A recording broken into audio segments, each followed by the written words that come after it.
Hey there, welcome back to this week's episode of Closed by Mo. My name is Mohammed. You can call me Mo. I'm hopefully your favorite YouTube host on most things real estate in New York City and Long Island. And in this week's episode, we're going to talk a little bit more about the ultimate New York City house hacking guide for 2026.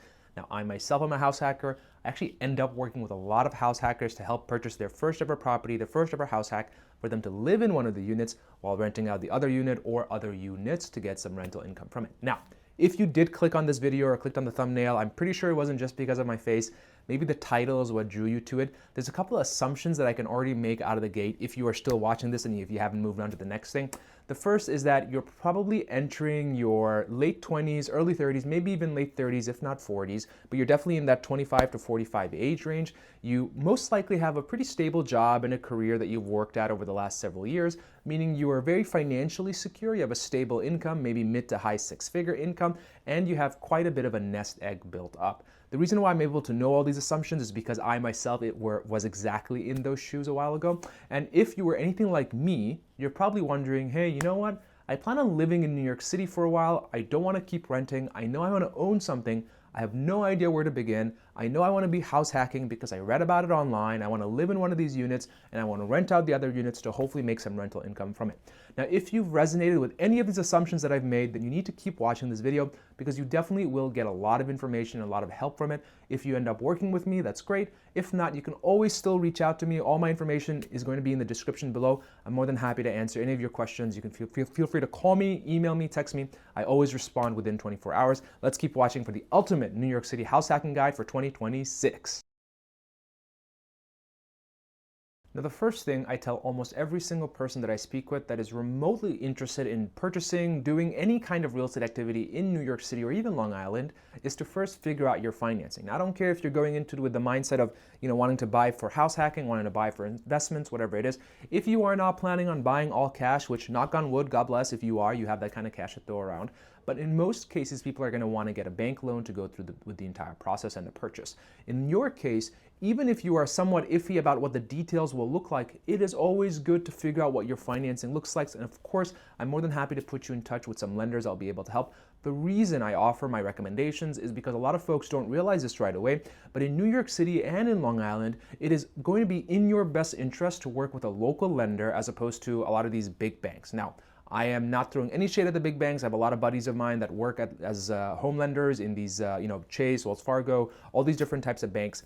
But what I've seen time and time again is that a lot of the local lenders typically tend to understand the market a little bit better and can be a little bit more flexible with working with some of the nuances that come with it. What I've noticed over the last couple of years is a lot of these bigger banks are catching up on these things, but still I've seen across the board that local lenders is the way to go, especially when the product is very similar in terms of rates, fees, and everything like that. The reason why I always tell people to figure out your financing as the very first step, even before you go and hit the streets, is number one, because the bank will tell you what your biggest question mark is, and that is your price limitations, your budget limitations, and a good lender will be able to break out your expenses and tell you, okay, based on your income, debt, credit, all this stuff, here's how much of a monthly payment you can support, but here are all your other options should you decide to take a bigger loan, should you decide to pay it down a little bit more, should you decide to change your purchase price and all that stuff.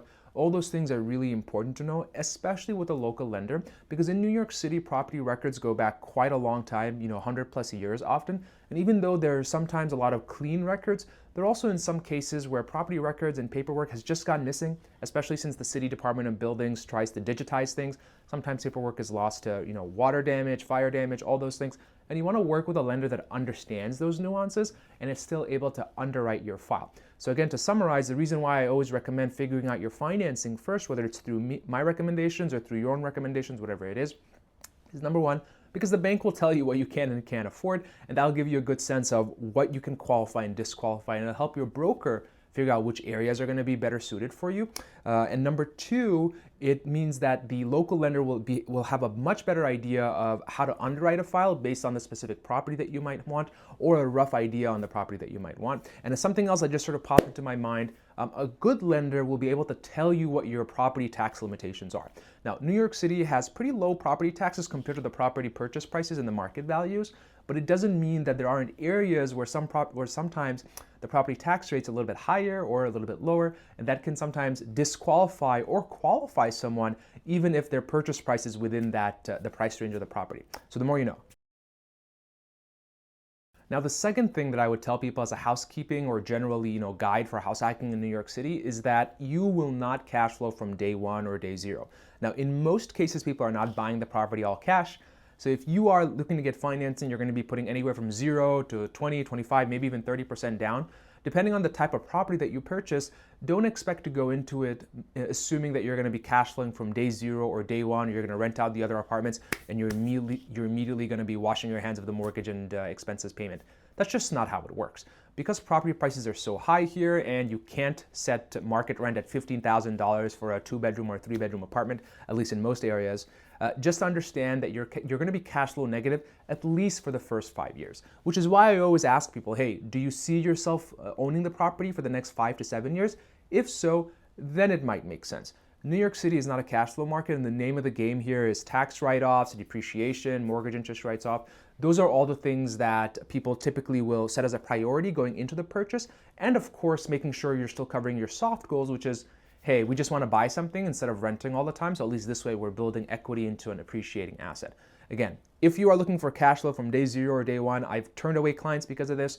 I recommend looking at maybe the outer boroughs, or if you're, don't want to be in the outer boroughs, maybe start to look from an hour and a half or 2 hours outside of New York City. That's when the market sort of cools down a little bit and the property prices come down quite significantly. Let's go on to point number 3. Now, as a third order of business, when it comes to house hacking in New York City, there's a couple of things that you definitely need to keep in mind. And I don't care if your budget is $2 million, $20 million, $2,000, $200,000, I don't care what it is. This category applies to almost everyone. There's 3 things you need to be mindful of: price, property, and location. And out of these 3 things, you will have to absolutely, at least minimum, compromise on one of those things. Now, in most cases, if you are going through financing because you watched the video and you have to figure out your financing first, price is totally out of the question. You can't compromise on pricing. You can't go to the bank and ask for more. You can't say, pretty please, can I have an extra $1 million? Banks don't work like that, right? So out of the property and location categories, you're going to end up having to compromise on at least one. That is just what I've been seeing across the board, every single client that I've worked on from day zero all the way up to now. Now, price is the price, so I can't really go into too much detail there. It's self-explanatory.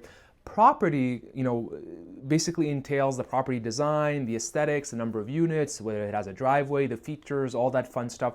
And location is the location. Now, when I say location, I mean things that we will hammer down once we go through the consultation process, which is the commute, via the subway, depending on where you work, how far away the subway is, how far away the stops are, how many buses do you have to take, as well as the different neighborhood vibes that you're feeling. For example, Williamsburg might sound very similar and geographically close to Bushwick, but there's a different vibe overall.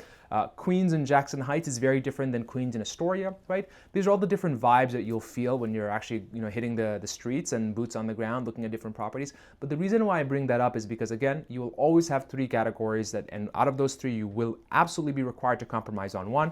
And in most cases, the first one, price, is already out of the question. It's not even an option to compromise on because the bank tells you what you can and can't afford. So property and location, at least one of those is going to be compromised on. And in most cases, what I see for folks that are in your shoes, that are thinking about house hacking, I typically advise them that it's better to buy and compromise on the property design, the aesthetics, the layout, the number of units, stuff like that, versus location. Because whatever you do, you don't have control over the vibes of a location or the appreciation in a particular neighborhood. Goes back to that old saying, it's always better to buy probably the oldest, excuse my language, crappiest looking house, but in a really good neighborhood. Now, for the final category of this video, some very general housekeeping rules I thought of while I was actually recording this video. Number 1, what works for you is not going to work for the other guy or girl, all right? So don't compare your process to someone else's.